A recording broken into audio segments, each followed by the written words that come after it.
Ce que j'avais fait, c'est que j'avais fait des prix vraiment pas très élevés pour avoir mon premier client parce que je me suis dit en faisant un prix pas très élevé, je vais me différencier via la tarification vu que j'ai pas de qualité de service à montrer de ce que j'ai fait auparavant. Et ensuite, je vais me servir justement de ce premier client-là pour venir aller chercher les autres clients mais avec du coup des résultats que j'ai pu déjà faire avant. Oui, je suis d'accord avec toi, mais tu es d'accord aussi que c'est aussi une prison parce que parfois, tellement tes prix sont bas, Tu vas être du coup, on va te recommander à d'autres personnes qui vont payer le prix bas. on va te payer le prix bas, on va vouloir rester sur le prix bas. Parfois, tu n'es pas rentable parce qu'au début, Au début, t'es c'est pas l'argent rentable. qu'on cherche, Au début, t'es pas rentable. Je pense qu'au début, il y a ce facteur rentabilité. On n'est pas rentable au début. Au début, on veut se faire connaître.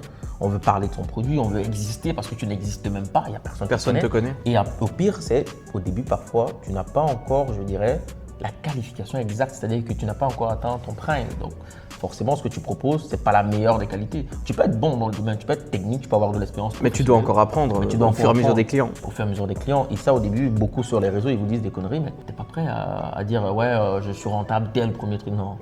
Au début, il faut être moins cher que la concurrence pour pouvoir se démarquer parce qu'au début, c'est le seul atout qu'on peut avoir, c'est le pricing. Mais il ne faut pas rester indéfiniment justement dans ce pricing-là. Sinon, les gens que vous allez avoir vont vous recommander à d'autres personnes qui vont vouloir payer le même prix. Et donc là, vous allez avoir une boîte qui n'aura jamais de grande rentabilité.